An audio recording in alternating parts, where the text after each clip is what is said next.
Hi guys, welcome back to my channel. This is Anne again, your UAE vlogger. Alright, so as you know guys, I'm an OFW. I've been here in the Middle East, particularly in Abu Dhabi for 6 years now. And during my stay here, I've seen a lot of stories about OFWs na umuwi and then they don't have enough savings, or OFWs na nasayang yung 10 years na pagstay sa ibang bansa, not only here in the Middle East but in other countries, pero wala namang naipundar. I also have seen and heard stories about OFWs na umuwi thinking that their house is such a good investment and yun na yun, but at the end nagkaroon sila ng maraming utang and then they are forced to come back here in the Middle East. Those stories, those true or real stories actually worries me kasi I feel like I don't want because I don't want to be like that. I don't want to have the same fate. So as much as possible, that's why I'm trying to educate myself, because as you also know, I'm a financial advocate and I'm very happy that my partner is also the same. So we are helping each other, growing our portfolio, our investments, para in the future when we go back home in the Philippines, when we just decide na mag for good, everything will be covered. Now, that is the reason why I came up with this video, because I have some questions, or I get some questions from my some of the people I know, some of my coworkers, or some OFWs asking me how to open Pag-IBIG MP2. I already made a video about this. I'm gonna put the link here somewhere in this video about my story.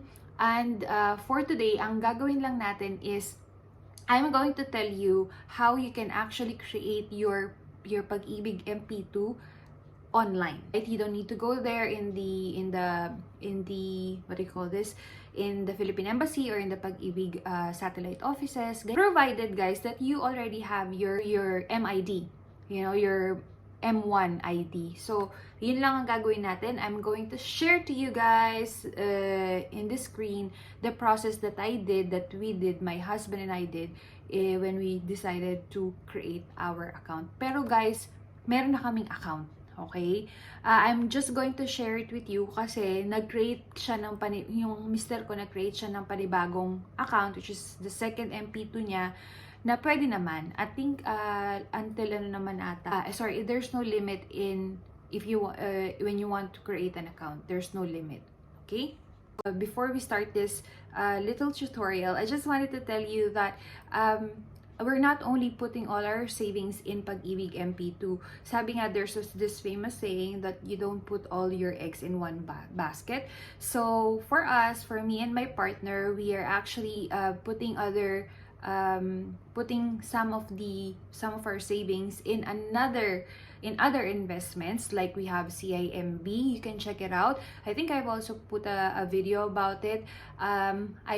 We also invest in some good cooperatives, big cooperatives like Tagum, Simbayanan ni Maria. This is actually suggested by Vince Rapisura. He's one famous financial expert.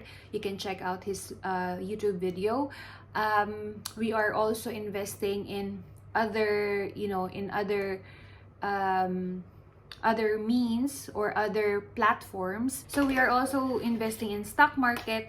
Now, hindi namin sinasabi to, I'm not telling this to you para magyabang, but I'm just telling you guys that when investing, the unwritten rule of the thumb is that you have to diversify your portfolio. So if you want to actually if you want to start investing this year, then I think Big MP2 is a good start, but don't stop yourself from investing in MP2 only. So there's also this one major saying that me and my husband is following. If it's too good to be true, then it's probably not true. So we're not really into pyramiding, yung mga investment na parang may pyramiding scheme. We're not really into that. Now, before also we do the investment, guys, I just wanted to tell you that we have already saved for our emergency fund, and we also have insurances, both of us, because yun yung pinaka-basic talaga, guys. Aside from the savings, you have to have your emergency fund and some insurances so that kapag everything else fails, you will have a fallback. All right, so anyway, so let's begin this little or short tutorial on how you can actually open your MP2 account online, again provided that you have your MID. Okay, so let's begin.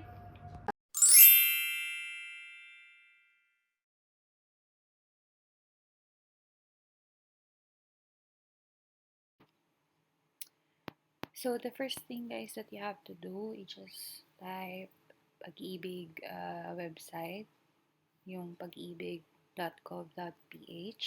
Yan. So, mapupunta ka sa web page ng Pag-IBIG, and then you just have to click programs and benefits or hover dun sa tab. Tapos, yan, programs and benefits. And then, hanapin yung MP2 savings. Just there. Click it. Yan. Pagkatapos po, pwede na kayo dyan sa enrollment, MP2 savings enrollment. So, sabi ko nga, kailangan alam nyo yung Pag-IBIG mid number nyo. Type nyo lang yan. Yung surname, first name, pati yung date of birth, kung anong details na hinihingi. And then, yung CAPTCHA. Tapos nyan, after nyo ma-fill up yung details or yung form na yan, type nyo na yung CAPTCHA code and then hit submit. Yan. Pagkasabit nyo, mapupunta kayo dun sa nyo talaga Pag-IBIG fund account nyo. Then, all you have to do is click continue. Tapos, you can choose kung kano yung gusto nyong ipadala or contribute monthly for your MP2. So, it could be 2,000, as low as 500, sorry. Yun ang minimum, 500. So, you can choose also kung gusto nyo bang annually or I think that's quarterly. Then, modes of payment through accredited Pag-IBIG collecting partner, yun ang pinipili namin. Then, employment income. Ayan. Tapos, submit nyo ulit. Right in there, makaka-receive kayo. Actually, hindi ko siya hinit ng submit. Pero as per my husband, nung clinic niya yan, meron na kagad number na ibibigay. Yun na yung Pag-IBIG MP2 account nyo. Now, if you want to know what is Pag-IBIG MP2, nandun din siya sa web page. Ayan, makikita nyo, mababasa nyo kung ano talaga siya. If you want naman to see a video about it, I'll put the link here ng video ko.